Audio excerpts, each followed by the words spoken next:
wacni simbirroota ganamaan wacanii waca osoo hin taane sagalee misiraachooti.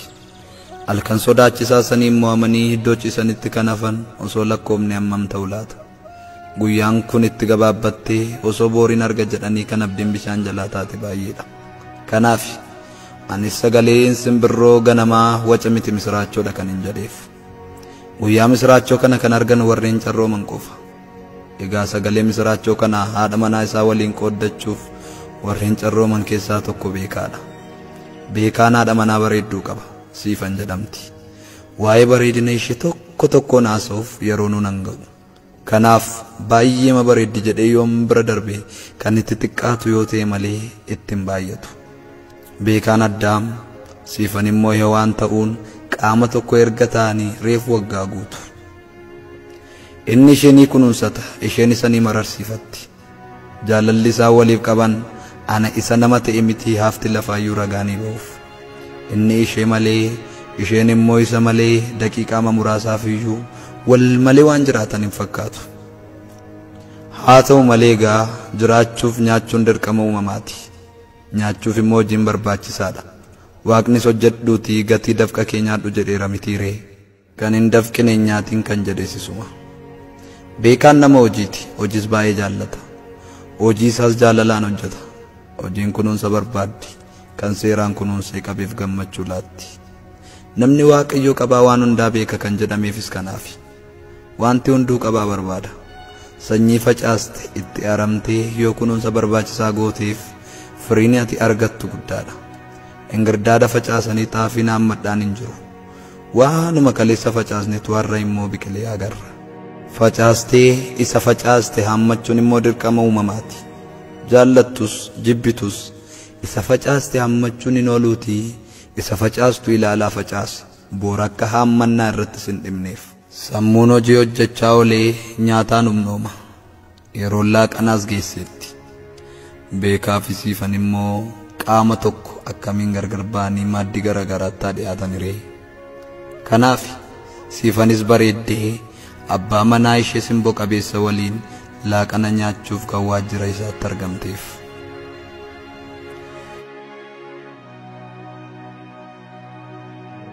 Karaa irra gaafa waliin deeman inni ishee malee isheen immoo isa malee waan biraa hin ilaalan. Nama bitaa fi mirga isaaniin darbuuf garuu safuu. Osoo mormii isaanii digirii 360 naanna'eef itti tola. Kan jarreen kanaa immoo adda. Ofii ilaalamaa mucaa dhorkuu.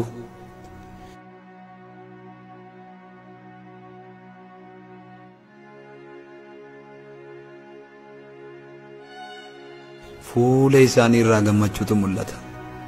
Jaalala dhugaan siif qaban gurra ishee coomsa.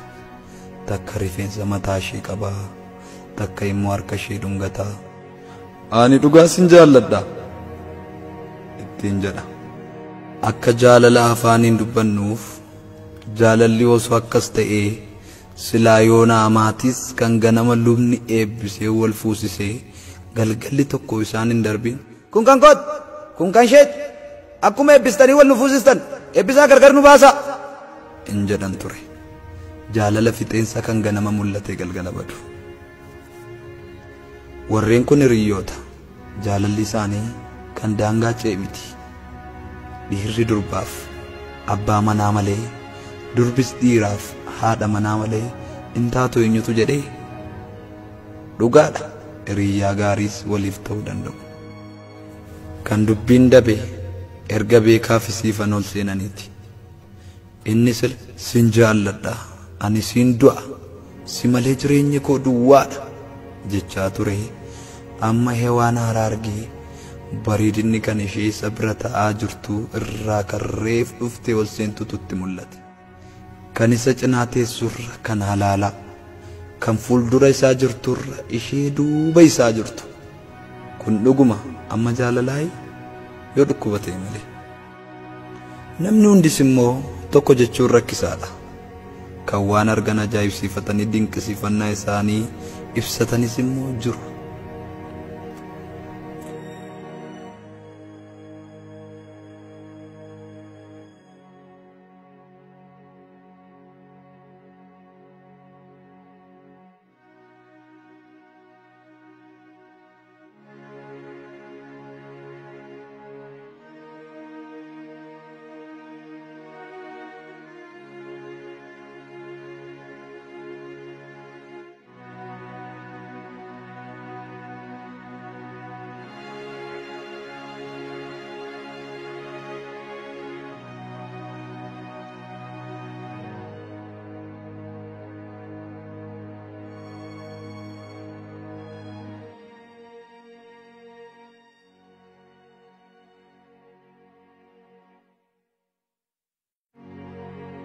guyyoonni darbanii jootaa joonnis darbanii waggoota ta'uun beekaaf siifan erga qaama tokko ta'anii waggoonni lama darbaniiru.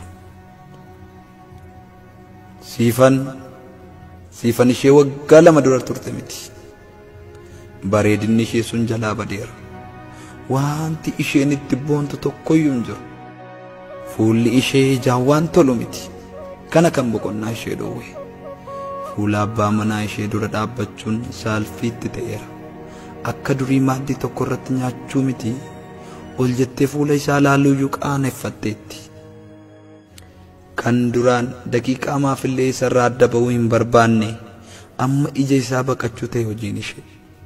Natti saalfata, natti qaanaa yoo jette dhugaadha, dhugaas qabdi.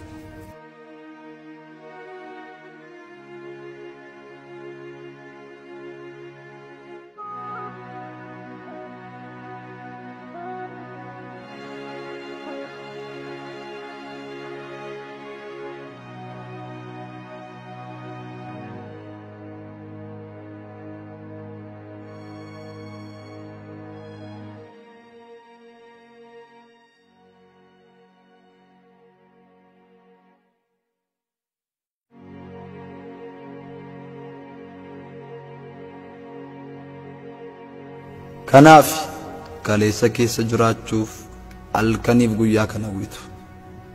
Wanti isheen ilaaltu waanuma kaleessa ta'e darbedha.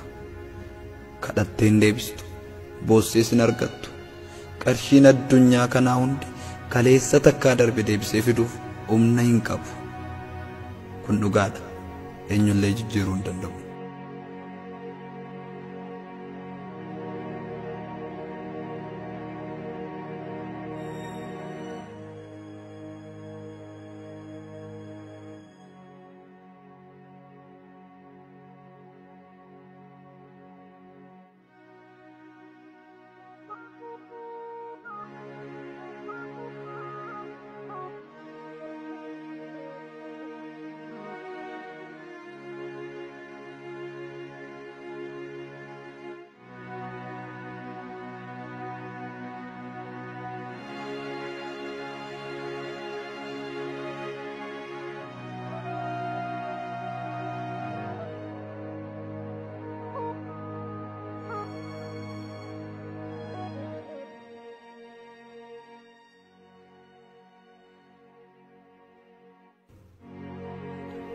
Har'a garuu wanti sun hundi hin jiru. Lammaffaa kan deebinetti godaaneera. Kun immoo baay'ee ishee miidhaa jira. Bareedina duraan qabdu sana fudhattee fuula abbaa manaa ishee dura dhaabachuu hin dandeenye. Argatanii dhabuu caalaa wanti nama miidhu jiraayi hin jiru. Beekaan akkamaa godhu akkam jedhees akka ishee baay'ee jaallatu haa ibsuuf. Miidhama ishee akkamiin haa hirmaatu. Akkamiin saalfii ishee golgee jiru irraa kaasee haa gammachiisu. Beekaan maal godhu? Jechi ittiin inni jaalala isaa ibsatu hundi faallaa ta'etu siifan bira dhaqa. Kun isas nagaa dhorkeera. Dhukkuba ishee dhukkubsachiisuu dadhabuu isaa immoo baay'ee isa miidheera. Dirqama abbaa manummaa isaallee akka hin baanneef dhukkubni abaaramaan kun karaa itti cufeera. Maal godhu? Iddoo hojii deemus sammuun isaa nagaa ta'e hojii hojjetaan sobadha. Dhukkubni isheen dhukkubsattu dhukkuba salphaa miti.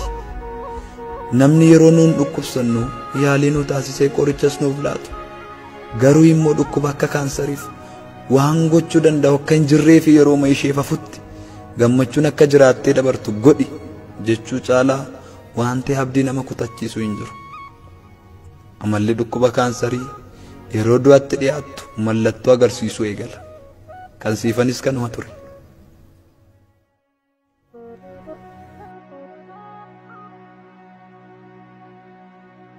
Erga du'aa sitti dhiyaate mallattoo isaa agarsiisuu eegale. Nama harramuu boordu'a jedhanii eegan waliin jiraachuun immoo akkam akka boqonnaa nama dhorku kan irra ga'e argitu beeka. Beekaan waan godhus godhee waan baasus baasee lubbuu du'aaf kaadhimmate kana osoo oolchate gammachuu isaati. Garuu immoo itti barfateera. Innis akka isheen dhukkuba kana mo'attee hin kaane beeka. Garuu guyyaa ishee faftu kanatti gammachuun akka isheen jiraattu gochuuf illee hin dandeenye. kun dhugaa baay'ee nama miidha.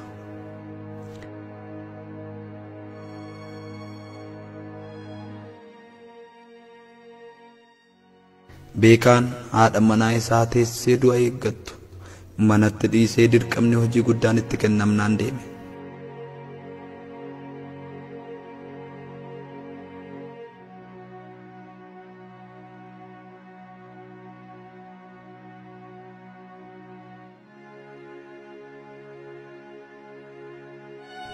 Turtii guyyoota 3 boodas haadha manaa isaa baay'ee jaallatu arguuf gara manaa osoo galaa jiruu balaan konkolaataa irra ga'e. Agartuu isaas dhabe. Siifan balaa isarra ga'e kanaan baay'ee gadditus yaaddoon ishee inni guddaan irraa ka'eera. Akka durii sana inni na arga jetteen saalfattu, akka durii san qaanoftu, kun immoo isheef gammachuu guddaadha.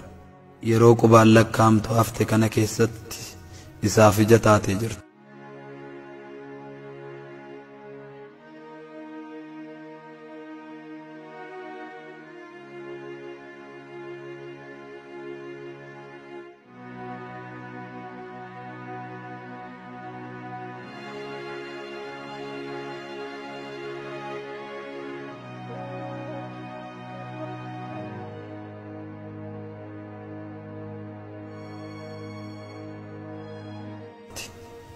Dhimmoota karaa hojii isaa dhufan mara gammachuun simattee keessummeessiti.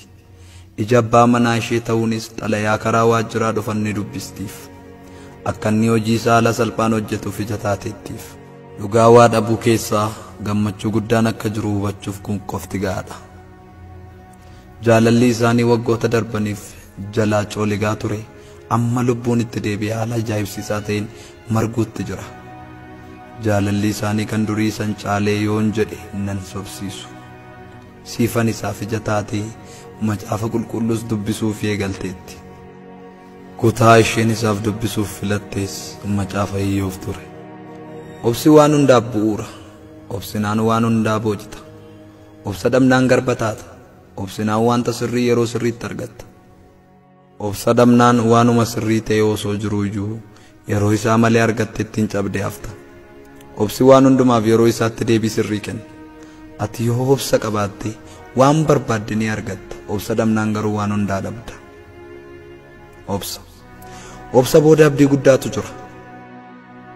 Obsaan jireenya biyya lafaa yoo mo'anne boora abdii isaa abdachiifame bira ga'uuf abdii qabna.